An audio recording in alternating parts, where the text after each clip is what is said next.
Hello there, everybody. It is Sal here again. If a loser like me can do it, then you can do it too. And we are going to go camping. Except this time, we are going to be using a lot more techniques that I have learned over the last few months to aid us. Last time I went camping, all I did was bring a tent and some food. And I think I just brought my knife at the time.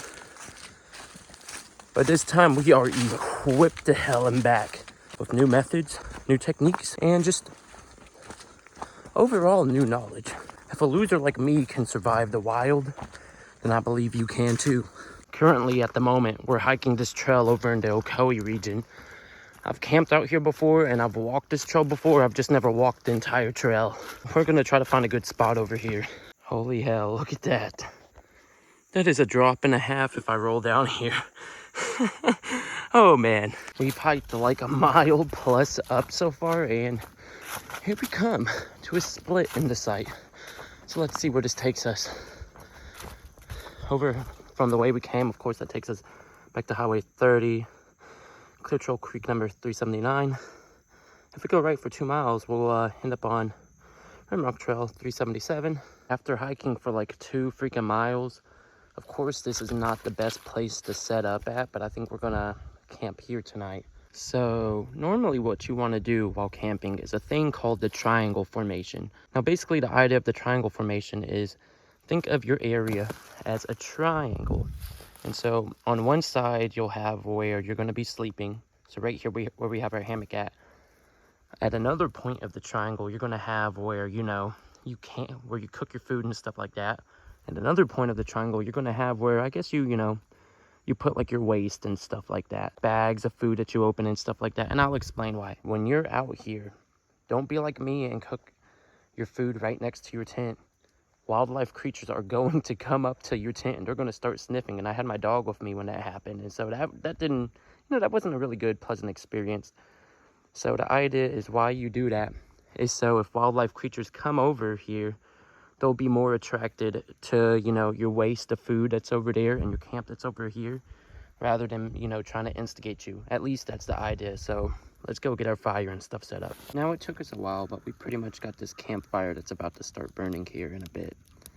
Now, I'm gonna warn you guys, if you guys are going to start a campfire, make sure there's like not a ton of leaves around, because leaves are very flammable, which you can light up a leaf and use it to help you start a fire.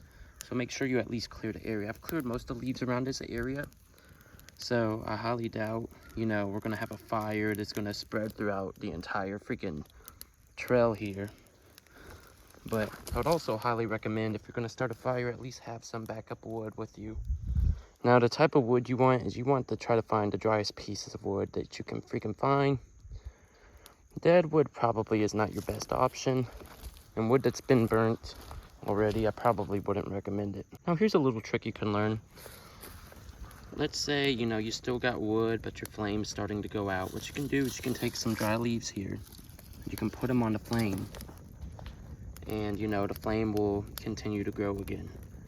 Which, that's pretty cool. It's just, I'd be very cautionary about how you use those leaves. And I would watch the fire. I would make sure that everything is secure and in place. Because if you have a freaking ember from one of these freaking leaves or from the wood start flying off into the forest, yeah, it can create a potential fire, and you don't want that now. Wow, look at that boy. I guess right now, while this just slowly burns away, what we're gonna do is we'll get more wood and we'll get a lantern going. Right here where we have our hammock, we have this one LED lamp that I did purchase, and we just have it right there. Like literally, it's just hanging right there, so it's perfect. So if I just want to lay there and read. And now when I said earlier that we are going to create a lantern, I have this little, well, you could technically call it a mason jar, but it was a tomato pasta jar that I had. Let's just say trying to get that lit up did not work the way I thought I was going to get it lit up, so that was a fail. Before we get to cooking, I guess I'll show you guys what I brought on my journey, because some of you guys are probably like, Tim, Sal, what did you bring on your journey? We got some pretty big knives here. We got this pretty big knife here. We got a much smaller knife here. Now, of course, we brought some materials to cook shit in. We got a little pan there. We got a cigarette lighter. Now, what we're gonna do is, because we got these cigarellos, we're gonna take the cigarello leaves, put it in a pipe here, and smoke it. And you guys are probably wondering, what are we eating on tonight? Sal. So I got these maple flavored bagels, and we're gonna take this tuna, mix it with this rice, and then mix it with this barbecue Japanese sauce, and we're gonna have a good old meal. Got some Dr. Pepper Zero Sugars. Now what we also got here is, if you look in here, we got a cassette player, got a Holy Bible, we got some workout equipment because we'll probably get a workout in. We got a camping book, we got a canteen. This canteen has wine in it, so let's get to cooking. Now remember what we talked about with the triangle method. Our goal is to hopefully not get attacked by fucking bears tonight, or just any wildlife creatures in general. Think of your camping space as a triangle, and at one point of the triangle you want to have where you camp. The other point of the triangle is where you're going to have your fire, and the other point of the triangle is where you're going to have perishables and, you know, all your waste. So in case like a bear or a coyote or whatever the hell comes near your area, they'll go towards the point of the triangle where there's food. So this is gonna be our meal tonight. We gotta mix it up, and then we'll get ready to cook it. And so what I did is I got a bag from the gas station, and we're gonna take this bag to our other point of the triangle. Also got myself a little mini log seat over there. So I guess we'll throw in some wood real quick into the fire before we go. We got that set up there and got our jacket there. So if everything goes right tonight, hopefully we won't have any animals come up to us while we're asleep like last time. Last time when we were in our tent, we made that mistake. So hopefully everything works out today. We're gonna mix our food up here, mix our concoction up. And remember, you wanna make sure that you don't get no food on the ground. Try your best, man. Now, we'll place it right here. Now I know you probably shouldn't do it that way. You should probably do the Lincoln log method, where you make a thing of Lincoln logs and then you put it at the top of the Lincoln log, but I've done this before. Would not recommend it. Don't ever do it, because what's gonna happen is this wood's gonna burn, and when it gets weak, it's gonna crumble, and when you try to grab it, that whole thing's gonna fall, and then you're not gonna have a meal anymore. So I personally do not recommend this unless you're me. If you're me, go for it. Why not? I guess while we're waiting, we'll eat something with cranberries.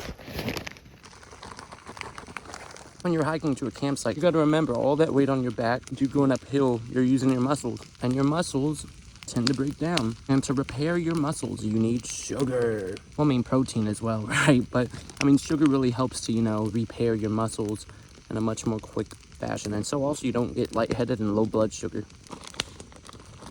This is nice, man. This is just nice. Like, I'm telling y'all, this is just nice. Now, if you're gonna do what I did here and you're gonna put that right there in the middle of there, just know when you put your hand over there to try to stir that, that's gonna be hot. That smoke is gonna burn your hand. So what do you do if you wanna get that pan out of there? Now, you can go for it quickly and get your hand out of there. You know, just reach for it and then pull it out as quick as possible. But you gotta remember that metal is gonna be hot. So we're gonna use some sticks here. Now, we also understand that there's a fire right there, so these sticks are probably gonna catch on fire. But if we do this right, if the sticks do catch on fire, we can rub them around in the dirt here and prevent that. Get 2 sticks and think of it like little tongs and just try to grab onto it. You know what I mean? Look at that. Japanese barbecue mixed with rice and tuna. We got our little maple bagel over here, so this is gonna be freaking nice. Thank God, bless Yahweh. Let's do this.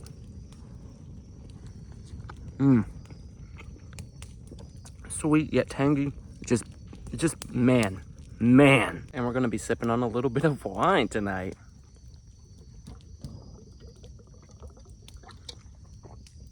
Does not get any better than this, I promise y'all. Y'all gotta try this. This is just great. This is just a great time, y'all. While we get this workout in, we have our shirt hanging up here to dry because it is full of sweat and it's gonna get cold tonight. And you do not want to sleep in a cold, sweaty shirt at night because you're probably only gonna get more cold. So we're gonna have it dry up there, and then we're gonna change back into it, and then we're gonna get ready to lay in our hammock.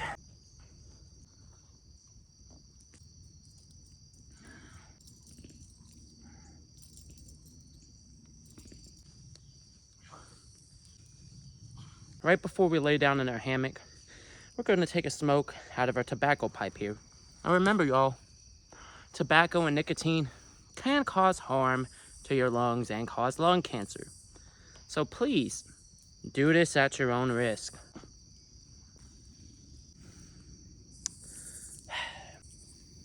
Alright, everybody. We're currently in our hammock. And believe it or not, this is the first time that I've actually laid down or even slept in a hammock before. For real, like all jokes aside. And the reason why I decided to choose a hammock is because I weighed the pros and the cons, and I've heard multiple experiences from people. Hammocks, you know, they increase your sense of awareness, so I think that's pretty good for me being out here. And people say it's a lot more comfortable to sleep in, and it does feel a lot more comfortable than a tent, because tent, it's all on flat ground, and every time I've gone camping, I haven't been a fan of having to bring air mattresses. That's too much, man. And this feels pretty damn comfortable, all jokes aside.